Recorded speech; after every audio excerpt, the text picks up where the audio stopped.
m'appelle Éric Georgeot, je suis animateur naturaliste au sein de l'association la LPO PACA, donc la Ligue pour la protection des oiseaux. La LPO, c'est une association qui a pour mission d'agir pour l'oiseau, la faune sauvage et l'humain. On agit en sensibilisant, en mobilisant le public autour des questions de biodiversité. On est aussi une association qui est considérée comme expert de l'environnement, donc on réalise aussi des missions d'expertise de suivi de la faune et de la flore, la gestion d'espaces naturels et les conseils à la gestion.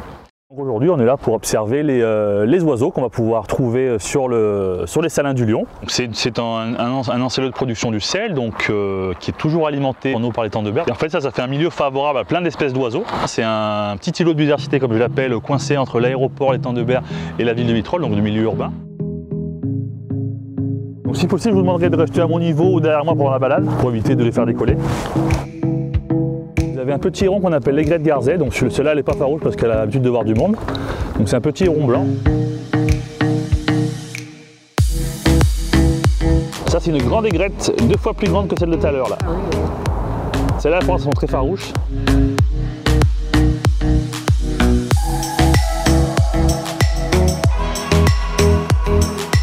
Ah mais c'est super. Donc là je vous mets, il y a 3 espèces différentes.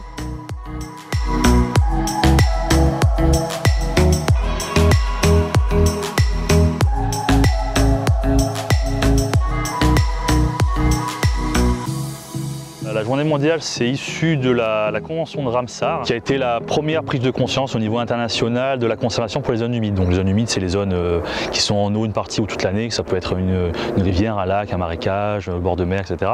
Et qui sont des zones qui sont parmi les plus riches en termes de biodiversité et de biomasse, et qui sont des formidables capteurs de CO2 en fait. Donc ça a été une première prise de conscience, cette convention-là, pour protéger ces zones humides-là, et ça s'est perpétué chaque année.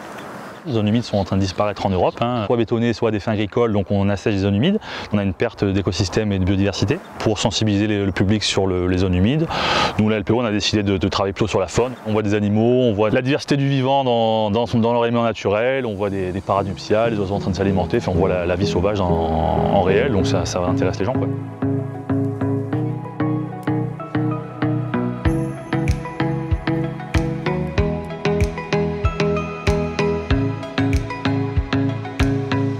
C'était étonnant et magique de voir autant d'oiseaux dans un endroit aussi urbanisé en fait.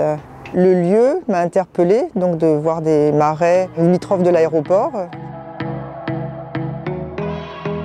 Les gens, comme on l'a vu, ils étaient très ouverts, intéressés, ils posaient des questions. Dès qu'il y avait un oiseau, ils s'émerveillaient de la beauté de l'animal. C'est ce qu'on recherche, quoi.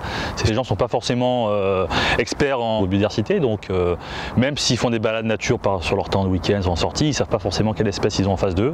Donc nous, le rôle, c'est présenter une espèce, parler de son mode de vie, l'expertise un petit peu biologique sur l'espèce qui va intéresser les gens.